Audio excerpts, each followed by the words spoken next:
Welcome to Conversations with Healers, a podcast and video interview series that features intimate, soulful, and cozy conversations with self-healers and healers. Healer to healer, we dive into all aspects of self-healing and healing, and being and becoming a healer. I am Damla. I am a healer and the host of this podcast, and I can't wait for you to listen to this conversation.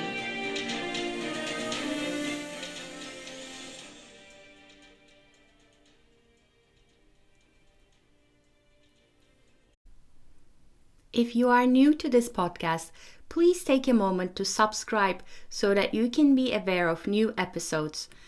I also invite you to visit adropofom.com, adropofom.com, where I share a lot of free resources for self-healing and healing, and you can take a free quiz to find out what your energetic wounds are and how they may show up in your life. Discovering what your wounds are is the first step in healing them. I hope you enjoy this episode. There is one more thing I would like to share with you before you listen to this episode.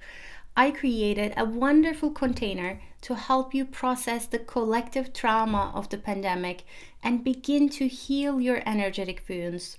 It is an energy healing membership called Chakra Bliss Vault.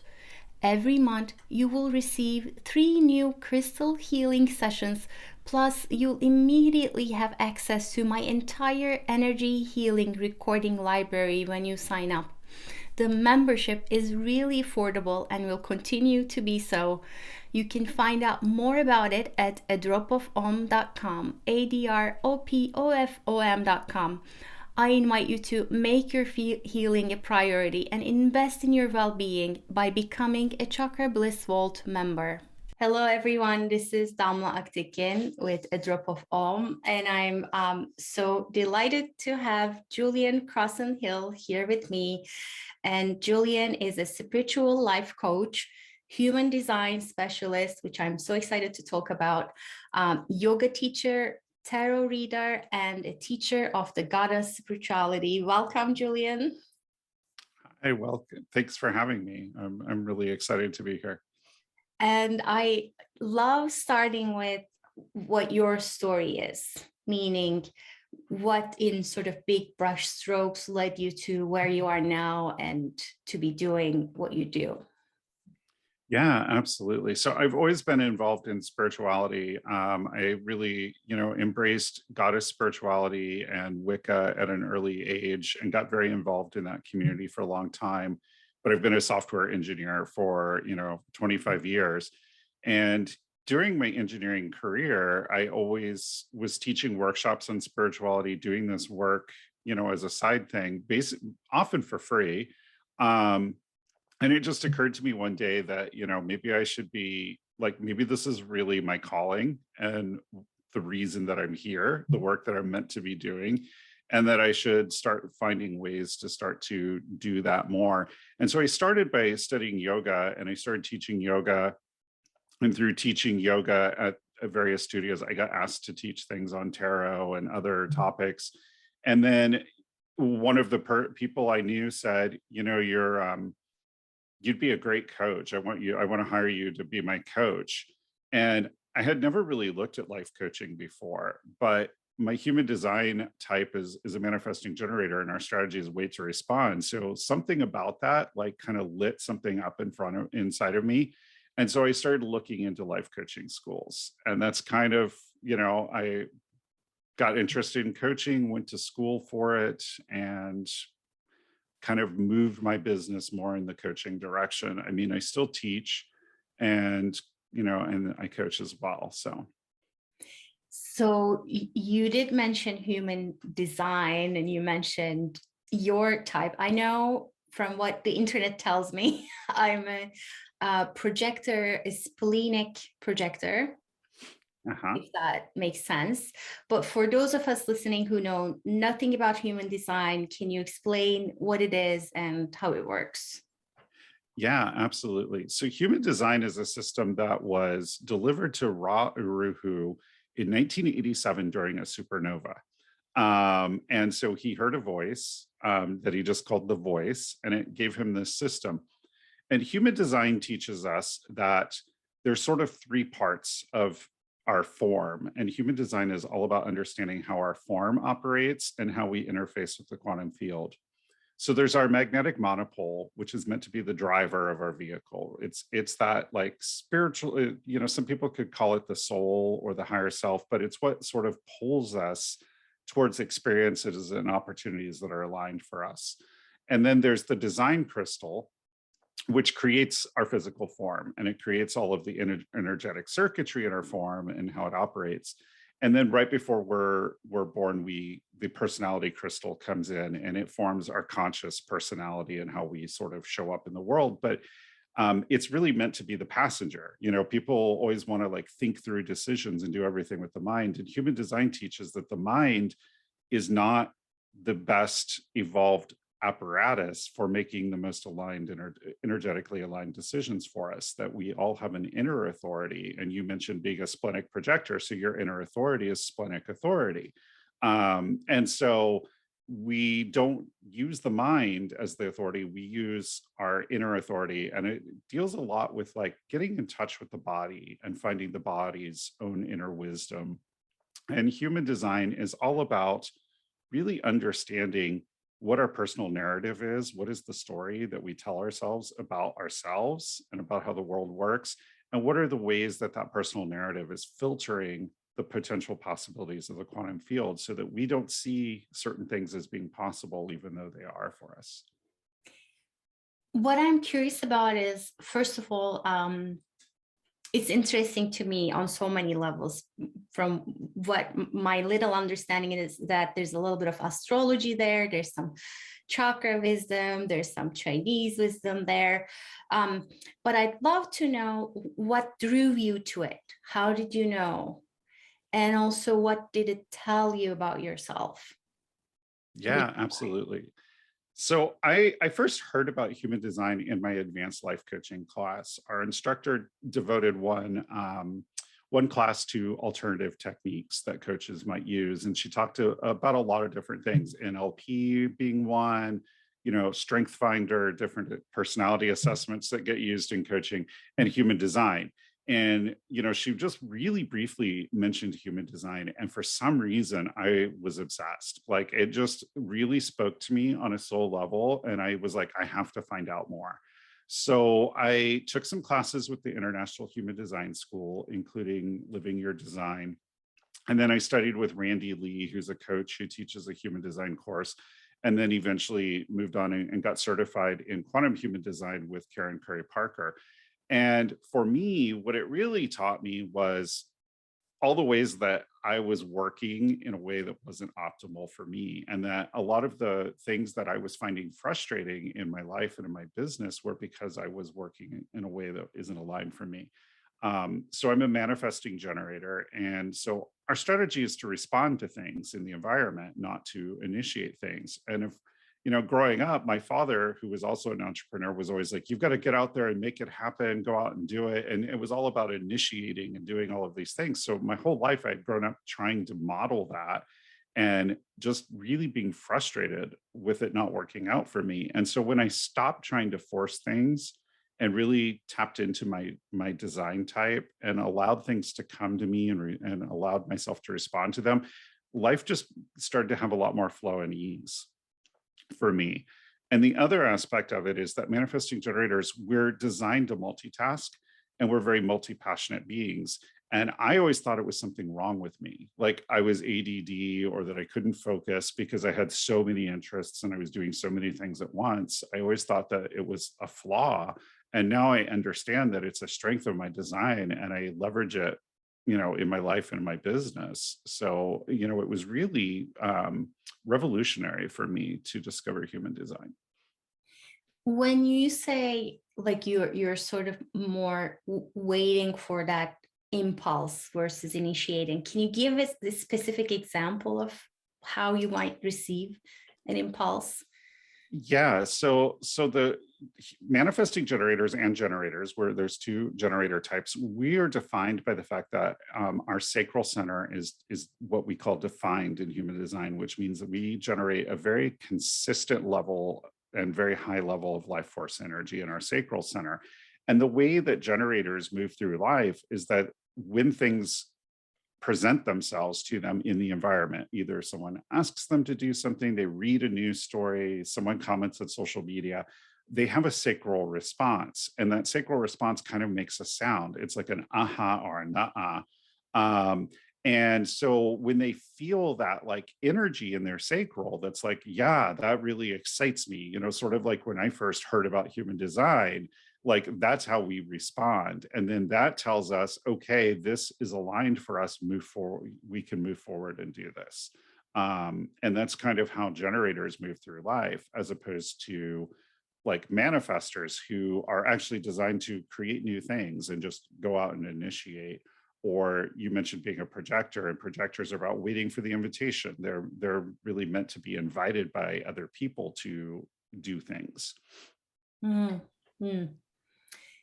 I'm, when you say waiting for an invitation, my response is like, there's a little bit of what you described in being a generator, which is that impulse or the inspiration coming in. I don't know if that Mhm. counts as an invitation, but that's sort of like when I'm open to the question of like what's next, there's an answer there that's waiting for me to tune into.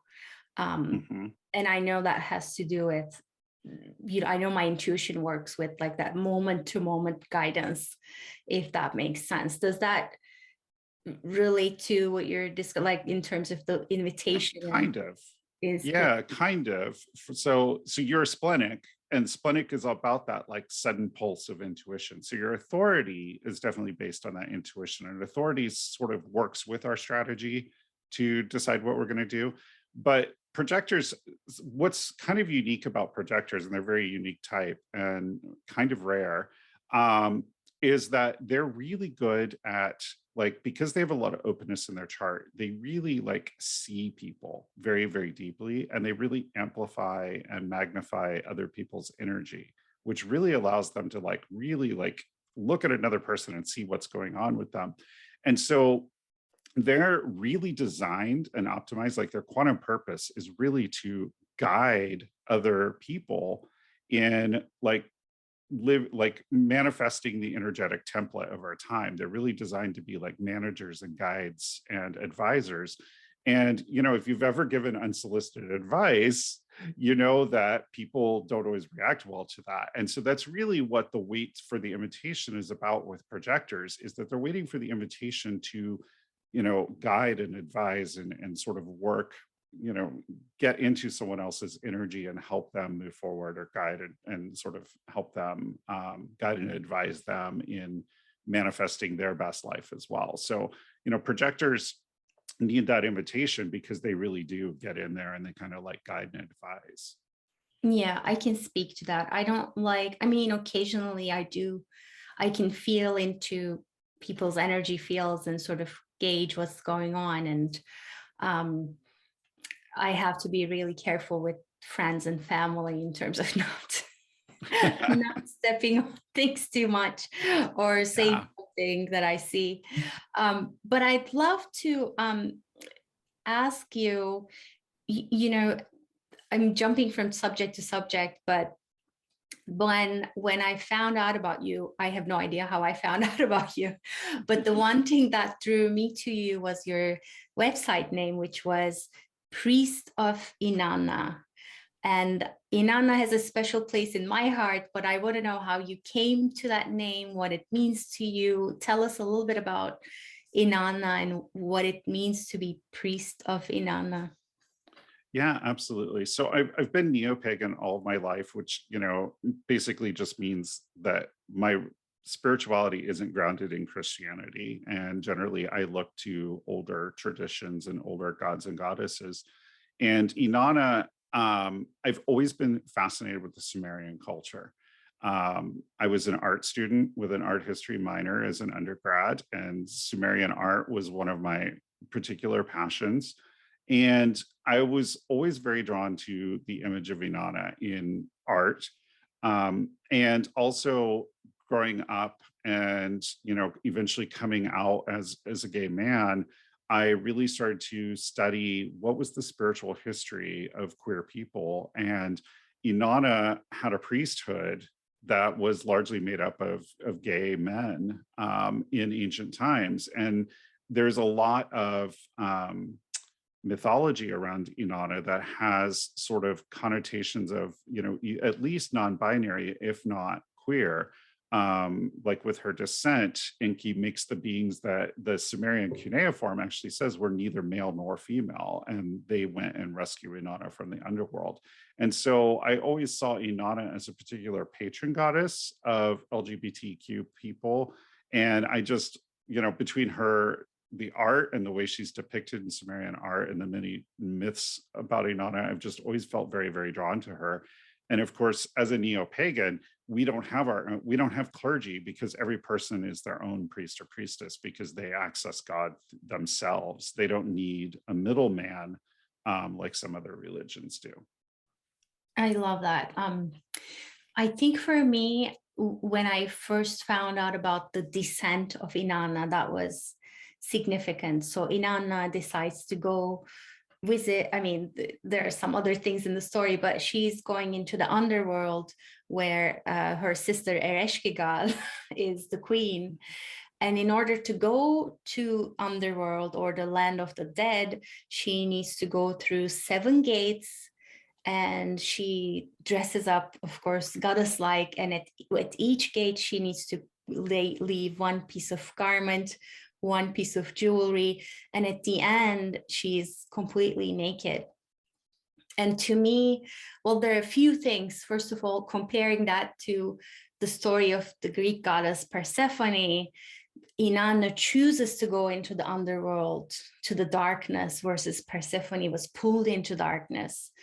And also there's something about like the number 7 being related to the 7 chakras, and all of us being vulnerable in the face of death and in the face of some of the life's challenges, as well as there's something beautiful about letting go of all of those things to reach to the very depth of existence. And I always found that story just so beautiful on so many levels. Yeah, absolutely. And I think the other really important part of that story too is that in order to rise again, to come out of the underworld and return as Queen of Heaven, she had to be laid low. So she, gave everything up and became humble so that she could be elevated. And I think that's a really key part of that story as well. Yeah. And she got help for getting elevated, Yes. right? Yeah. Yes. And she got help because we all need help. Yes. Yeah. Um, so what does goddess spirituality mean to you now? It sounds to me like maybe Inanna was one gateway, but how does it appear in your life now?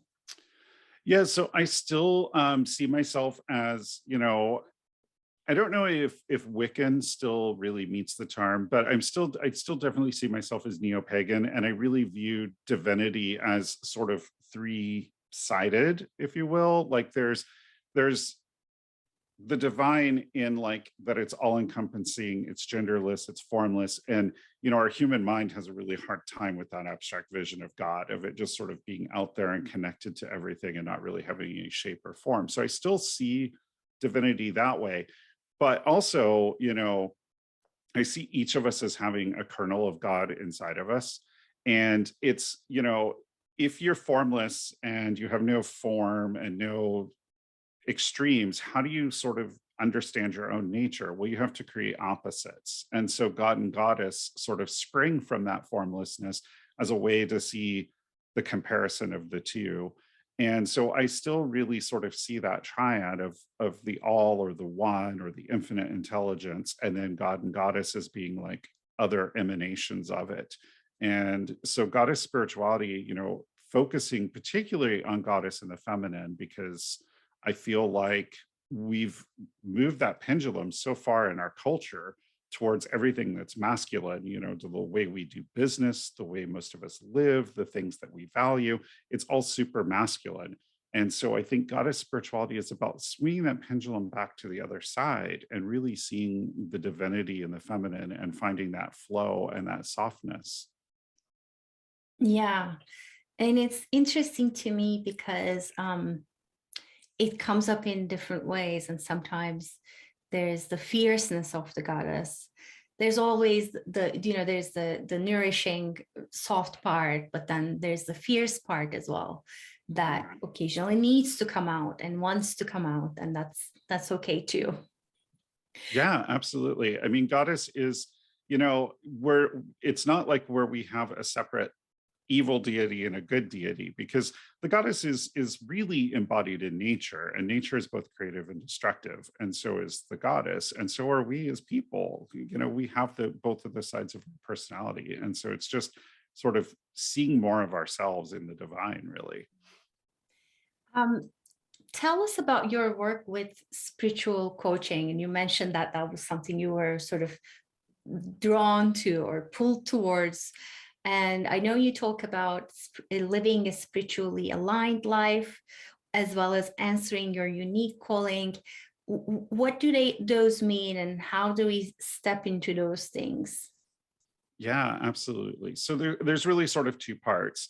The first part is answering your unique calling, because I think that's huge. And so answering your unique calling is really all about what's the work that you agreed to do when you came here. Like, I really believe that each of us has sort of a pre-incarnation contract. We come here with a mission, of some work that we are trying to do in this lifetime, some big lesson that we're trying to learn, some role that we're playing in, like, advancing the evolution of human consciousness and the evolution of our species.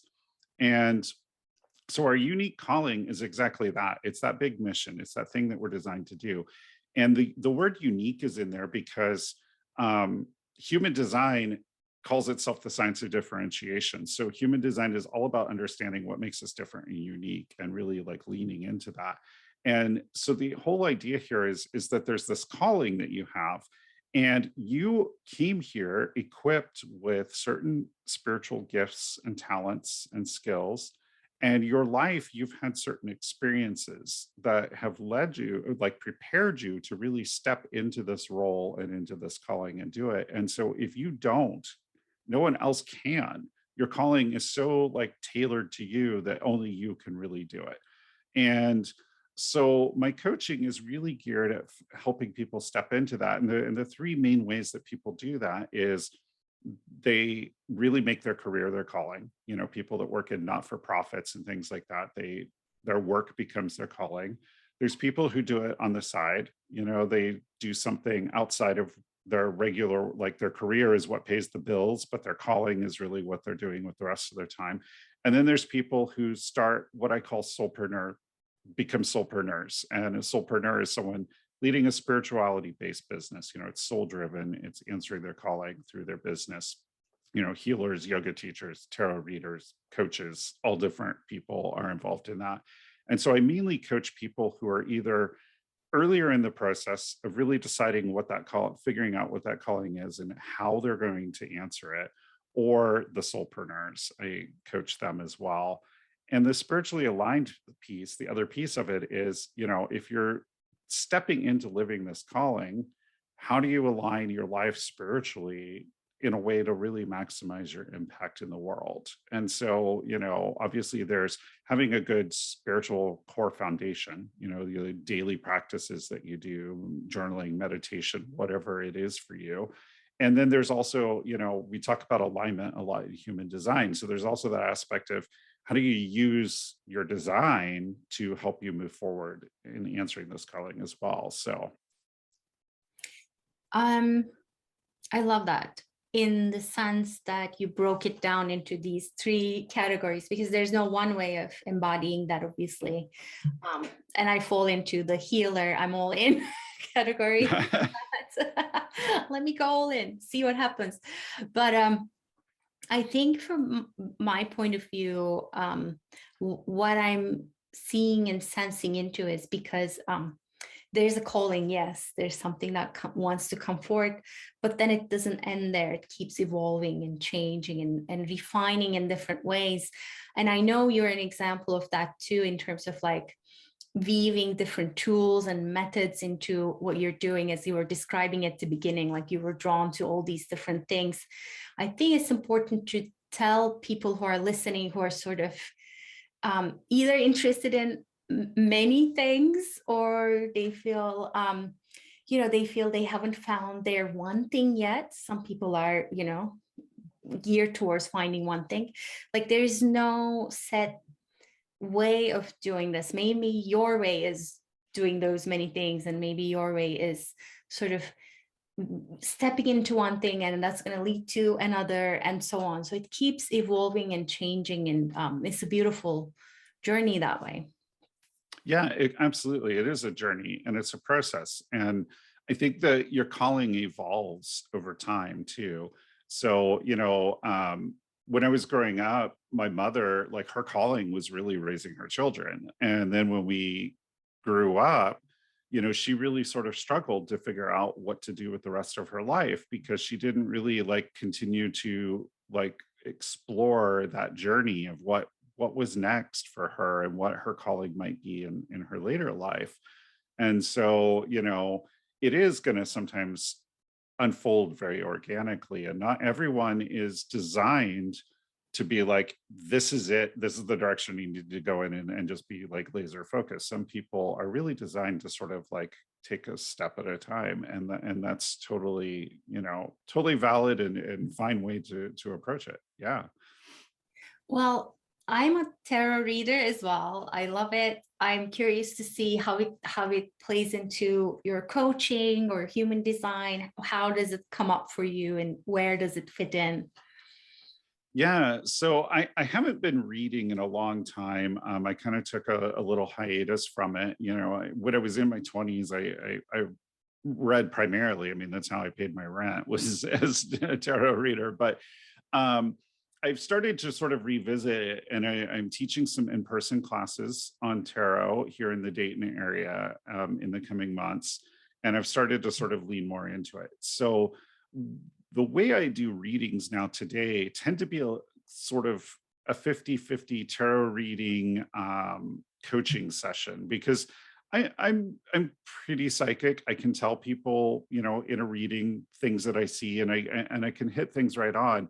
But one of the things that bothered me with it is that people would come to get a reading and they would be looking for the answer, like, for me to tell them what to do. And it just didn't really feel aligned for me anymore. So the way I read now is I sort of talk about what's in the cards, but then it's also a lot of open-ended questions. What's that bringing up for you? What's making this a challenging situation for you? And just really digging in so that it's sort of a coaching session with a tarot reading kind of mixed in there. And I found that tarot can be very useful in coaching in that way because, sometimes clients don't know what they want to talk about in a session. And so you can always pull a card and be like, well, this card's about this theme. What comes up for you? And kind of get a conversation started. Yeah, yeah, I feel the same way. I use it in healing sessions, usually towards the end of the session, because I feel like it gives them something tangible and something they can look at. There's a lot in the picture that they can read into, and I can share my piece, but I love asking, like, what else comes up for you? What do you see in this? And how do they relate to each other? Do these two pictures? And it's our systems are designed to read and feel into the picture already, so it comes easier, especially for some people. Mhm. And they're always fascinated too. They're like, oh, this is exactly what I'm going through. And I'm like, yes, this is how it works. Um, and what would you say to someone who wants to answer their unique calling, but they haven't yet? Well, I would just say, first of all, do you have an idea what it is? Where are you at in your process? Because some people, they kind of know what it is they really feel drawn to do. and they just might not know how, or they might be dealing with some fear about what that entails, or trying to figure out like, how am I going to make a living doing this? Or just feeling like it's impossible. And some people are completely the other side, where they just really have no idea what it is. They kind of feel like there is one, but they really don't know what it is. And for those people, you know, my thing is, look at your life story. What keeps coming up for you? Because there are clues, there's little breadcrumbs scattered in your life story. So, what did you want to do as a kid? What were you really fascinated with as a teen? What do you keep coming back to? Maybe you have an interest in something, you keep revisiting it every year. What are those kind of themes that are coming up for you? Because there's probably a clue there. Yeah. Yeah. And in supporting people in this quest, if you will, of spiritually aligning and answering their unique calling, what would you say are the biggest stumbling blocks that you see? So the biggest stumbling blocks are, I talked about that personal narrative in human design and how it like makes people unable to see the potentials and the possibilities in the quantum field. I think people come with a lot of those to this work. Like, I can't make a living doing spiritual work. People don't pay for spiritual work, or it's wrong to charge for spiritual work. So those are big ones. How am I going to pay the bills? People sometimes come to this work and they've got a mortgage and a car payment and all of these things because they've often already been successful in careers that aren't making them happy anymore. So there's a lot of, how do I move from here to here without like losing the house and the car and all of these things? So there's a lot of that. There's also a lot of fear, because I really think that when we step into our calling, when we really like do that, and we start to live as a role model, like people start to see us as, you know I think there's a natural sort of wisdom and enlightenment that happens when we step into that. It's like a whole nother energetic vibration that occurs. And I think everyone who answers their calling ends up being in a position of leadership because they take on that role model position. And that's scary. Like, I can remember the first few things that I led as a leader, and I was terrified. I mean, it's scary to suddenly have people looking at you or up to you and looking for leadership for you. And there's a lot of aspects of leadership that people really struggle with, having difficult conversations, being unpopular, or making an unpopular decision. Like, all of those things bring a lot of fear with them. And I think those fears that, people bring to, like, how am I going to pay the bills? Can I be a leader? Am I going to let people down? All of those kinds of things are the biggest things that block people from doing it. Mhm.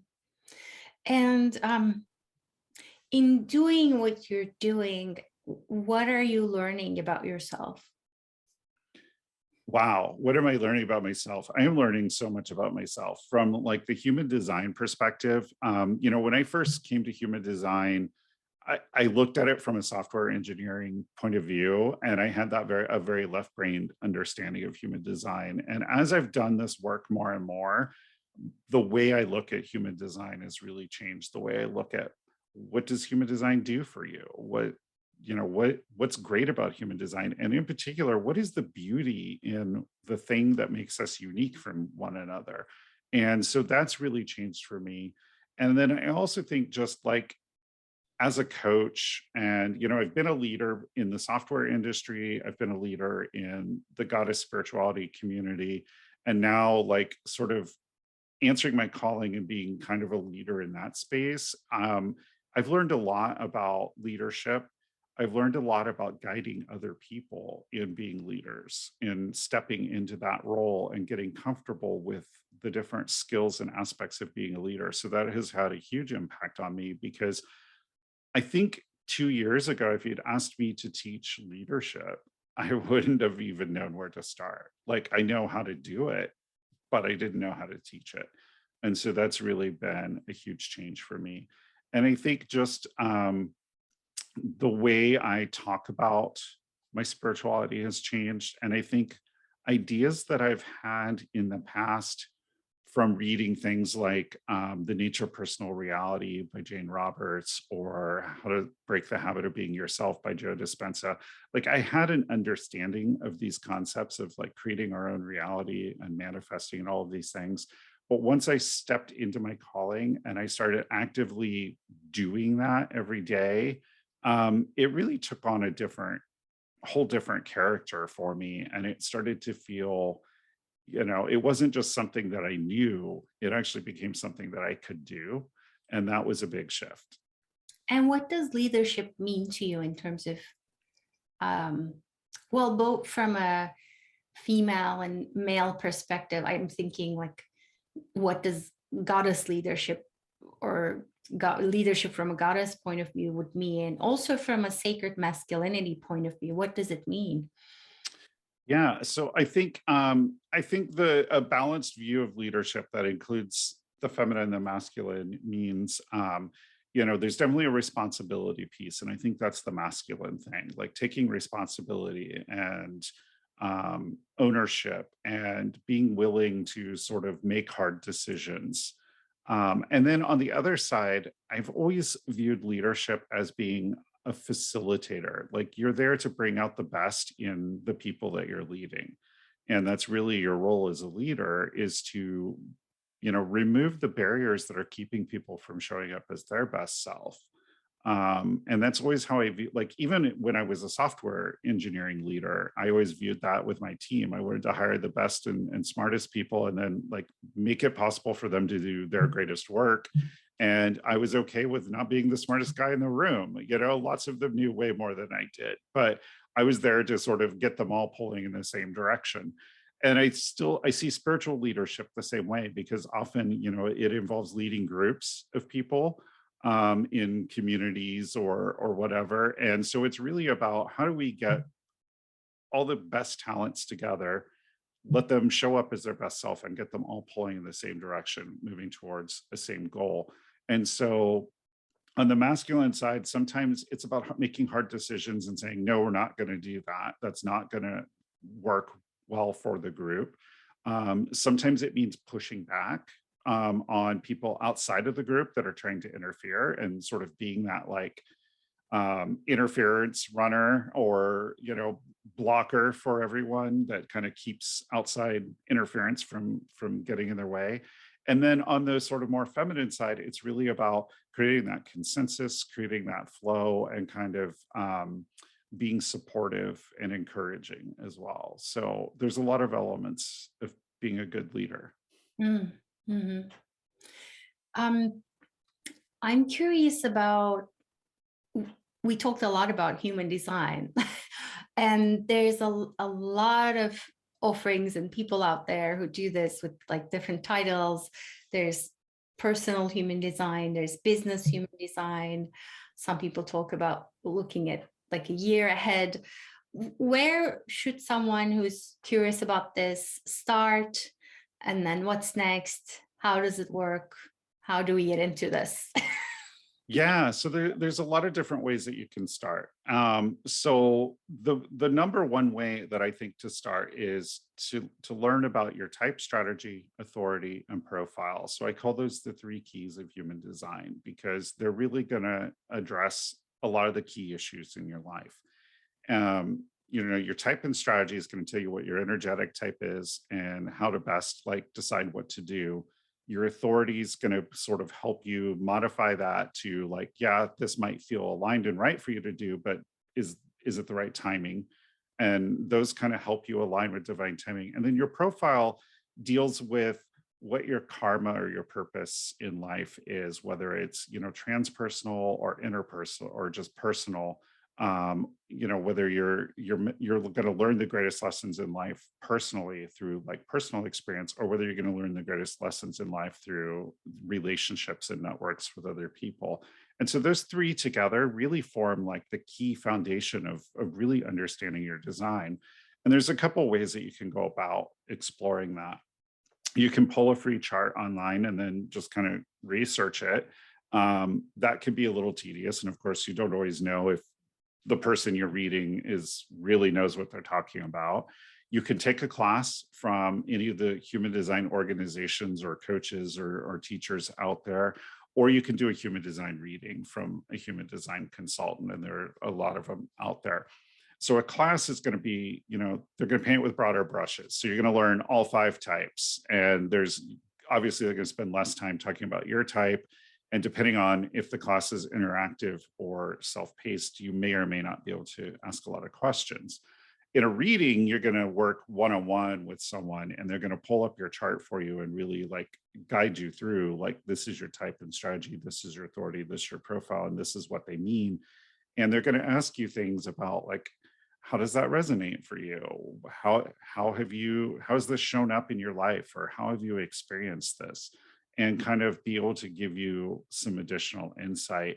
And that's really important because our human design is made up of two components. There's the conscious design and the unconscious design, which are calculated astrologically at birth and 88 days prior to birth. And sometimes people don't resonate immediately with their design because either they've been operating counter to their design so long that they've created some like coping mechanisms, or because part of their design is unconscious, and they don't, and because of the unconscious definition, they don't really like see themselves that way. And so having a one-on-one reading and being able to talk about those things can really be helpful if you're brand new to human design, because you're going to get a much deeper perspective, and it's going to be more interactive.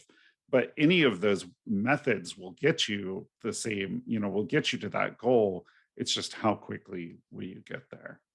How about from a business perspective? How does human design business readings work?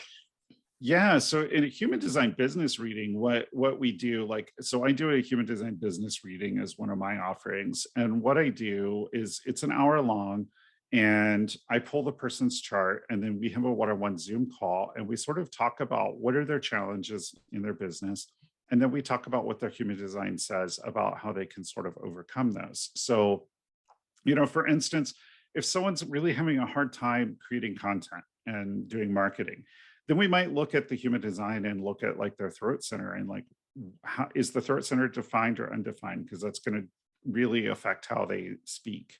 And then if it's defined, what other centers are defining it? What other centers connecting to it? So like, if your throat is defined by your identity center, you're going to talk a lot about who you are and where you're going in life. And that's going to feel really aligned. And you're going to want to create content and lean into that. Talk about your experiences and who you are. If your throat's connected to your solar plexus, that's your emotional center. So you're going to talk about what you feel. And it's really understanding all those different aspects of your design and how they can impact your business. And that's what we do in a business reading. And we'll go even deeper into like gates and channels or whatever we need to kind of address the challenges that the person's having. But the idea is to come up with some practical, workable solutions to their struggles based on their design. Mm-hmm. How can people find out more about you, Julian? Yeah, so people can visit my website at priestofinanna.com, and Inanna is Inanna. So that's priestofinanna.com for my website.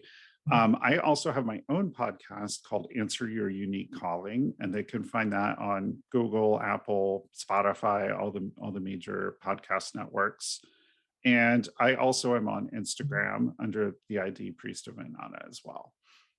Yes. So, and you do human design readings for personal readings, as well as for business purposes, as well as you offer spiritual coaching. And you also very generously offer a free 45-minute clarity call, and I'll include all that information as well as your website down below. Thank you so much. This has been so much fun. Thank you for joining us. Is there anything you want to say to our listeners before we wrap up?